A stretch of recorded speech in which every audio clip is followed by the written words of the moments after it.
Maka sekali lagi, jangan sampai kita tambah penderitaan orang tua kita. Cukuplah penderitaan mereka ketika mengandung kita. Cukuplah penderitaan mereka ketika melahirkan kita. Cukuplah penderitaan ketika merawat dan membesarkan kita. Mari kita, paling tidak kalau kita tidak bisa membahagiakan, jangan sampai kita tambah penderitaannya dengan menyakiti itu hati. Karena cepat atau lambat ketika tiba masanya, maka nikmat itu pasti akan dicabut oleh Allah Subhanahu wa taala. Kalau hari ini kita masih hidup, pasti ada masanya di mana ajal kita akan tiba, dan pada saat itu kita akan dipanggil oleh Allah Subhanahu wa taala. Wa tilkal ayyamu nudawiluha bainan nas.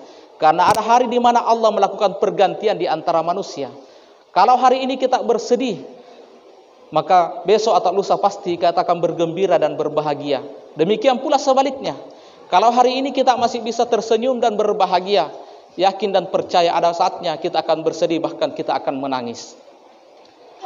Salawat salam kita kirimkan atas junjungan kita Rasulullah sallallahu alaihi wasallam sebagai ungkapan rasa syukur kita bahwa Allah mentakdirkan kita menjadi umat Rasulullah sallallahu alaihi wasallam.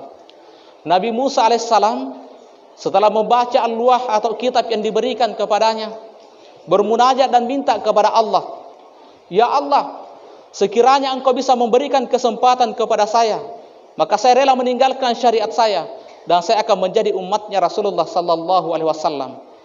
Demikian pula halnya dengan Nabi Nuh alaihissalam. Tetapi Allah tidak mengabulkan permintaan mereka. Ini menggambarkan betapa mulianya kita ditakdirkan oleh Allah Subhanahu wa taala menjadi umat Rasulullah sallallahu alaihi wasallam, sampai seorang nabi sekalipun minta walaupun permintaannya tidak dikabulkan oleh Allah. Karena itu berbahagia dan bersyukurlah kita. Kita tidak pernah minta sebelumnya, tetapi Allah mentakdirkan kita menjadi umat Rasulullah. Tetapi alangkah rugi dan celakanya kita ketika Allah telah memberikan kesempatan kepada kita menjadi umat Rasulullah, namun kesempatan itu kita sia-siakan dan tidak mampu kita manfaatkan untuk meraih kemuliaan dunia akhirat dengan keberadaan kita sebagai umat Rasulullah sallallahu alaihi wasallam. Allahu akbar. Allahu akbar. Allahu akbar walillahil hamd.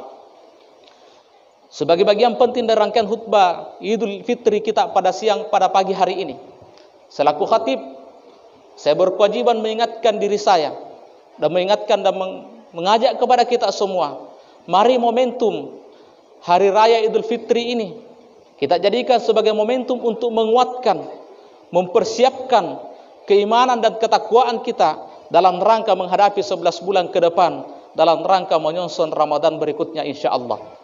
Karena takwa adalah merupakan modal terpenting, satu-satunya modal kebanggaan yang kita bisa bawa menghadap kepada Allah Subhanahu wa taala. Itulah sebabnya sehingga setiap khatib berdiri di atas mimbar selalu mengingatkan kepada kita, ya ayyuhallazina amanu ittaqullaha haqqa tuqatih wa la tamutunna illa wa antum muslimun.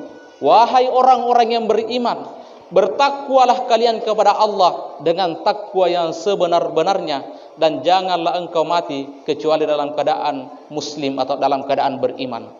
Setidaknya ada dua makna penting yang bisa kita ambil dari ayat ini. Yang pertama, kita diperintahkan oleh Allah bertakwa, bukan hanya sekedar bertakwa, tetapi bertakwa dengan sebenar-benarnya takwa. Kenapa kita diperintahkan untuk bertakwa dengan sebenar-benarnya takwa? Karena apa yang pernah menjadi kebanggaan kita hari ini belum tentu bisa menjadi kebanggaan kita pada saat kita menghadap kepada Allah Subhanahu wa taala di akhirat kelak. Apa yang paling kita cintai hari ini belum tentu bisa kita banggakan ketika kita menghadap kepada Allah Subhanahu wa taala di akhirat kelak. Apa yang menjadi kebesaran kita hari ini, pangkat, jabatan, harta kekayaan, titel dan lain sebagainya, belum tentu bisa kita banggakan ketika kita berhadapan dengan pengadilan Allah Subhanahu wa taala di akhirat kelak. Satu-satunya yang akan menjadi kebanggaan kita ketika menghadap kepada Allah Subhanahu wa taala adalah bekal ketakwaan kepadanya. Dan Ramadan yang baru saja kita lalui adalah merupakan momentum yang paling tepat bagi kita untuk mengasah dan meningkatkan kembali nilai-nilai ketakwaan yang ada dalam diri kita. Kalau Ramadan tidak mampu meningkatkan nilai-nilai ketakwaan yang ada dalam diri kita, kalau satu bulan Ramadan tidak mampu memicu kita agar selalu semakin giat dalam beribadah, kalau Ramadan tidak mampu membuat kita untuk senantiasa menjauhi perbuatan-perbuatan maksiat, maka pertanyaannya, kondisi apa lagi yang kita tunggu untuk memperbaiki diri kita, sementara waktu hidup kita seiring berjalannya waktu semakin berjalan, ajal kita pun semakin mendekat. Sebagai umat manusia yang sadar bahwa betapa singkatnya keberadaan kita di muka bumi ini, bahkan bisa jadi kelak batu nisan kita jauh lebih lama duduk di atas pusara kita, batu nisan kita jauh lebih lama duduk di atas kuburan kita dibandingkan dengan keberadaan kita di muka bumi ini. Karena itu Allah memberikan kita Ramadan sebagai dispensasi. Karena kalau Allah tidak memberikan Ramadan kepada kita, maka alangkah jauhnya kita tertinggal dari segi amal ibadah dibandingkan dengan umat-umat terdahulu yang diberikan usia ratusan bahkan sampai ribuan tahun oleh Allah Subhanahu wa taala. Sementara kita umatnya Rasulullah, likulli syai'in hasadun wa hasadu ummati ala baina sittina ila sabain wa qalilun yatajawaz. Bahwa segala sesuatu ada batasnya, ada masa panennya, dan masa panennya umatku kata Rasulullah ala baina sittina ila sabain, hanya antara 60 sampai 70 tahun. Wa qalilun yatajawaz, kalau ada yang melampaui itu kata Rasulullah, sangatlah sedikit adanya di antara umatnya Rasulullah sallallahu alaihi wasallam yang melampaui itu. Karena itu Ramadan dijadikan oleh Allah sebagai wadah bagi kita untuk melipat gandakan amalan-amalan kita sehingga kita mampu menandingi, menyamai bahkan mampu melebihi umat-umat terdahulu yang diberikan oleh Allah kesempatan hidup lebih lama. Karena itu kalau Ramadan ini kita gagal, maka belum tentu kita bisa mencapai Ramadan yang akan datang. Lalu takwa seperti apa yang diharapkan setelah kita melalui bulan suci Ramadan ini? Sayyidina Ali mengingatkan kepada kita bahwa ada 4 kriteria orang yang bertakwa yang sesungguhnya. Yang pertama, al-khauful jalil. Ada rasa takut yang mendalam dalam dirinya. Ada rasa takut kepada Allah Subhanahu wa taala melebihi ketika belum memasuki bulan suci Ramadan. Takut seperti apa? Rasulullah sallallahu alaihi wasallam pernah mengatakan, la yajma'u 'alal insani al-khaufaini wal amnain. Tidak akan menyatu dalam diri manusia 2 rasa takut. Apa makna hadis ini? Orang yang ketika hidup di dunia ini, dalam dirinya ada rasa takut kepada Allah Subhanahu wa taala, sehingga mereka tidak berani mengambil hak orang lain. Mereka tidak berani menyakiti orang lain karena takut kepada Allah. Maka di akhirat kelak mereka akan merasakan keamanan, merasa nyaman, tidak akan mengalami rasa takut ketika berhadapan dengan pengadilan Allah Subhanahu wa taala. Tetapi orang yang ketika di dunia ini tidak ada rasa takut dalam dirinya, sehingga mereka dengan mudahnya mengambil hak orang lain, menyakiti hati orang lain, maka orang seperti ini akan mengalami rasa takut yang luar biasa ketika berhadapan dengan pengadilan Allah, di mana mereka ketika datang membanggakan amal ibadahnya, membanggakan puasa Ramadannya, membanggakan salatnya dan sebagainya, ternyata semuanya akan habis untuk membayar hak-hak orang lain yang pernah diambil ketika hidup di dunia ini. Maka pada saat itu mereka akan mengalami rasa takut yang mendalam dalam dirinya. Karena itu mudah-mudahan Ramadan 1 bulan ini membentuk kita menjadi hamba Allah yang memiliki rasa takut kepada Allah, sehingga kita tunduk di bawah aturan Allah Subhanahu wa taala. Bukankah ketika kita berpuasa, ketika kita berwudu di siang hari pada saat waktu kita mau salat duhur, andai kata saat itu kita mau berkumur-kumur, lalu kita meminum air, bahkan mungkin orang yang ada di sekitar kita tidak tahu kalau kita melakukan hal itu. Tetapi kenapa kita tidak lakukan hal itu? Karena kita merasa ada pengawasan dari Allah, ada rasa takut kepada Allah Subhanahu wa taala. Karena itu diharapkan dengan ini bisa membentuk pribadi kita, sehingga pada saat kita menjalani hidup kita 1 tahun ke depan, menyusul Ramadan berikutnya, rasa takut ini benar-benar tetap selalu tertanam dalam diri kita sehari-hari. Yang kedua, kata Sayyidina Ali, ciri takwa yang bisa kita banggakan di hadapan Allah Subhanahu wa taala di akhirat kelak adalah wal amalu bit tanzil. Amal perbuatannya selalu berpedoman kepada Al-Qur'an dan hadis. Dalam kehidupan kita sehari-hari sering kita menjumpai ketika ada orang menikah menjadikan Al-Qur'an sebagai mahar, menjadikan seperangkat alat salat sebagai mas kawin. Walaupun hal ini tentunya belum pernah terjadi di zaman Rasulullah, tetapi kenapa orang tua kita mengajarkan kita seperti itu? Ini sebuah isyarat kepada kita bahwa ketika kita ingin bahagia rumah tangga kita, maka jadikan Al-Quran pedoman dalam berumah tangga. Kalau kita ingin bahagia dalam kehidupan kita, Maka jadikan Al-Quran sebagai pedoman dalam kehidupan kita sehari-hari. Karena Al-Quran adalah surat cinta dari Allah Subhanahu wa Ta'ala untuk memanggil kita, sekaligus menuntun kita untuk kembali ke asal kita. Dari mana asal kita? Adalah asalnya Nabi Adam alaihissalam dari surga Allah Subhanahu wa Ta'ala. Dan Al-Quran inilah yang menjadi panggilan Allah, sekaligus penuntun kita agar kita bisa berjalan secara lurus menuju tempat kita, yaitu surga Allah Subhanahu wa Ta'ala di akhirat kelak. Kemudian, apalagi kriteria takwa yang bisa kita banggakan di akhirat kelak adalah wasyukru bil qalil atau al-qanaatu bil qalil. Orang yang pandai mensyukuri nikmat Allah walaupun itu sedikit. Karena bisa jadi dalam kehidupan kita selalu merasa kurang dalam hidup ini. Bisa jadi bukan karena sedikit atau kurangnya nikmat yang Allah berikan kepada kita, akan tetapi justru karena kurangnya rasa syukur kita kepada Allah Subhanahu wa Ta'ala. Sebesar dan sebanyak apapun nikmat yang Allah berikan kepada kita, kalau kita tidak pandai mensyukuri nikmat itu, maka nikmat itu tidak akan pernah cukup dalam kehidupan kita.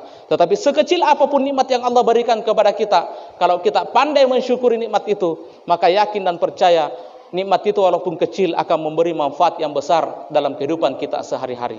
Kemudian yang keempat, kriteria takwa yang bisa kita banggakan menurut Sayyidina Ali adalah al-istidadu bil yaumil akhir.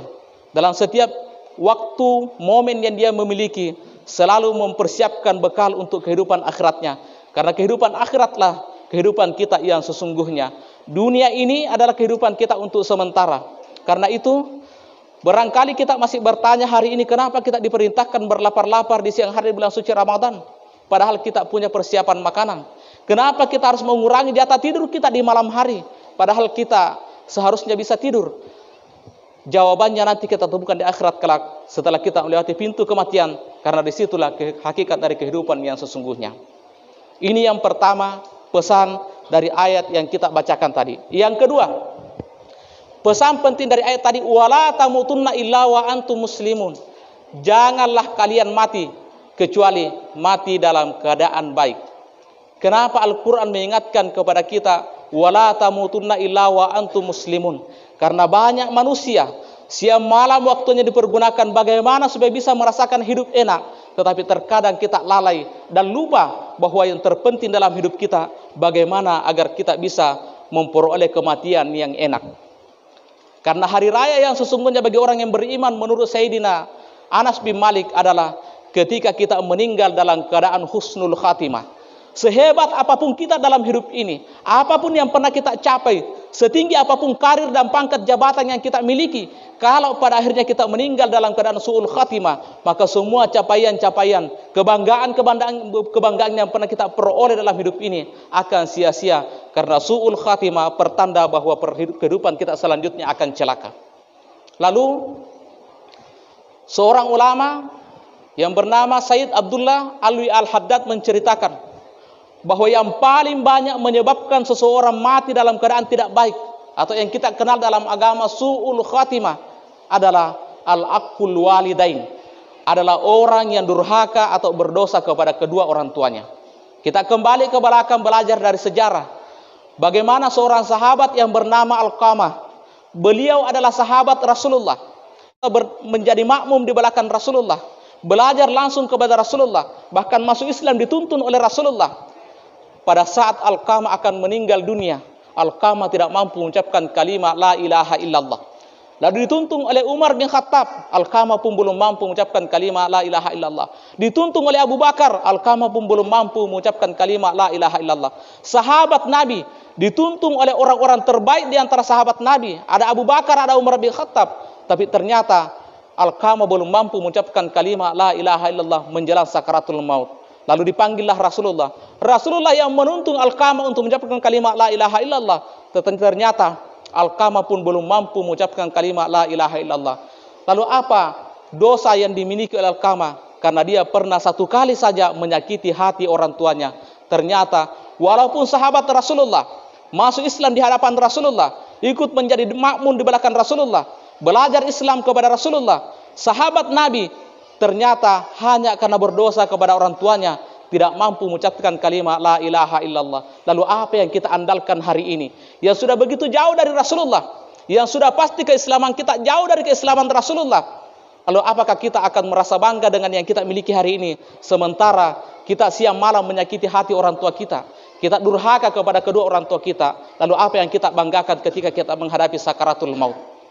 Suatu hari Rasulullah sallallahu alaihi wasallam pernah berdoa minta kepada Allah, "Ya Allah, umatku adalah umat yang terakhir, dan umatku adalah umat yang paling lemah, dan umatku adalah umat yang paling singkat usianya yang engkau berikan kesempatan untuk hidup di dunia ini. Karena itu janganlah engkau mengazab umatku, janganlah engkau menghukum umatku di dunia ini ketika mereka melakukan perbuatan-perbuatan dosa." Lalu Allah mengabulkan permohonan Rasulullah sallallahu alaihi wasallam. Itulah sebabnya sehingga kita dibedakan oleh Allah dengan umat-umat terdahulu.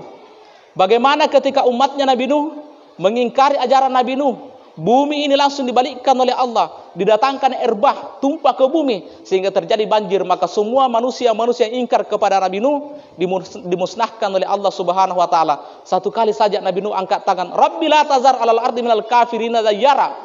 Ya Allah, janganlah engkau menyisakan satu orang pun di muka bumi ini yang kafir. Lalu Allah bertanya, "Musa, Nabi Nuh, kenapa engkau minta seperti itu?" Singkat alasan Nabi Nuh, "Wala yalidu illa fajiran kafara." Karena mereka tidak akan melahirkan kecuali keturunannya juga akan kafir, maka turunlah bencana dari Allah Subhanahu wa taala. Kita belajar dari sejarah bagaimana umatnya Nabi Musa alaihissalam.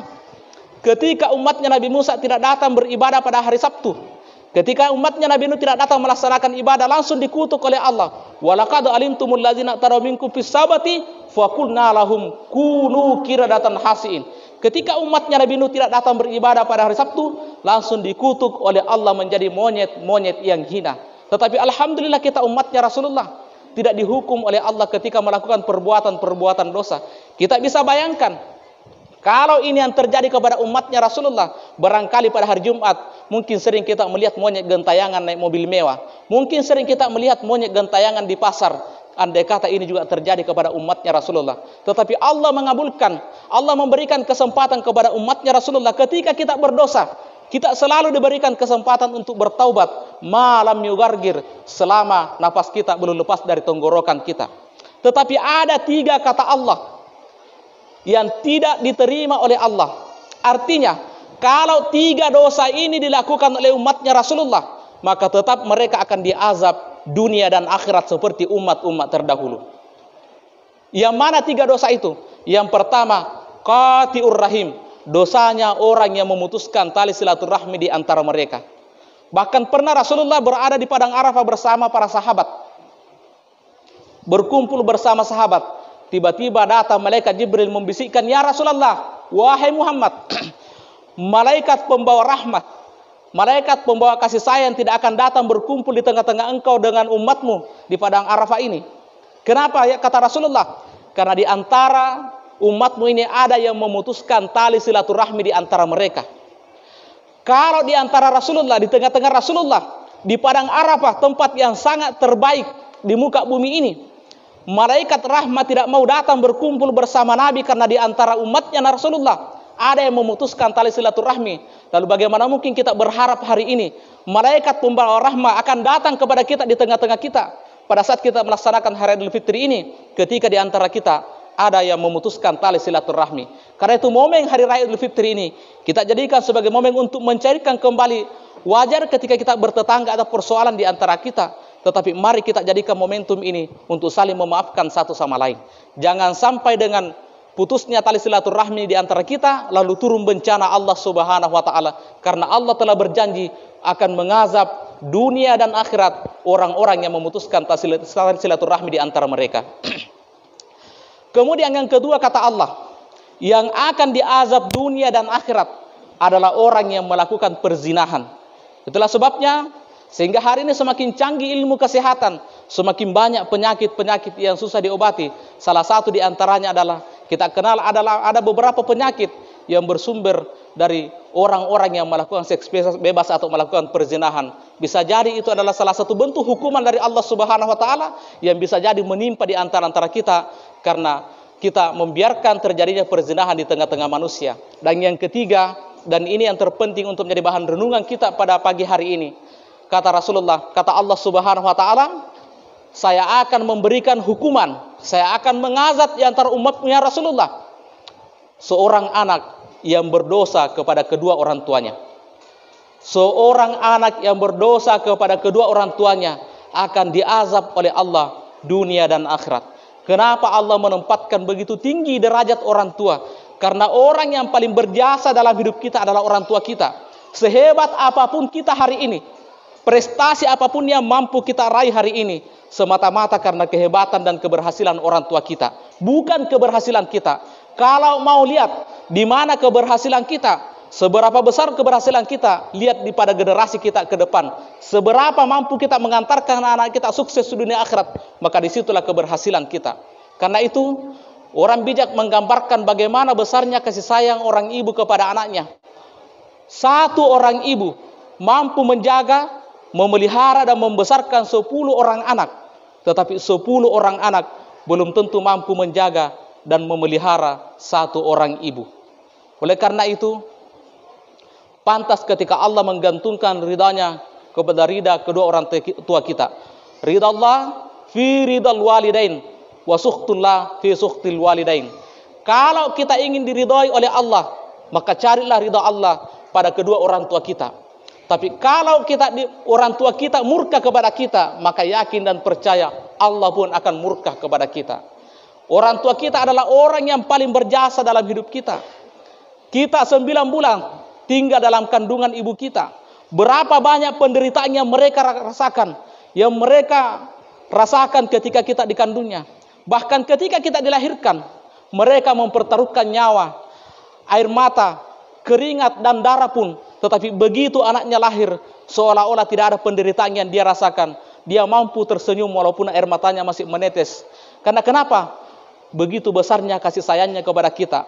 Maka pantaskah kiranya ketika orang tua kita sudah berbagai macam penderitaan yang dia lalui ketika melahirkan kita, hari ini pun masih kita teteskan air matanya karena sikap dan perilaku kita. Maka pantas ketika Allah mengingatkan kepada kita akan memberikan azab kepada dunia dan akhirat bagi seorang anak yang durhaka kepada kedua orang tuanya. Barangkali di antara kita tidak semua beruntung hari ini. Mungkin ada di antara kita orang tuanya sudah tidak ada lagi.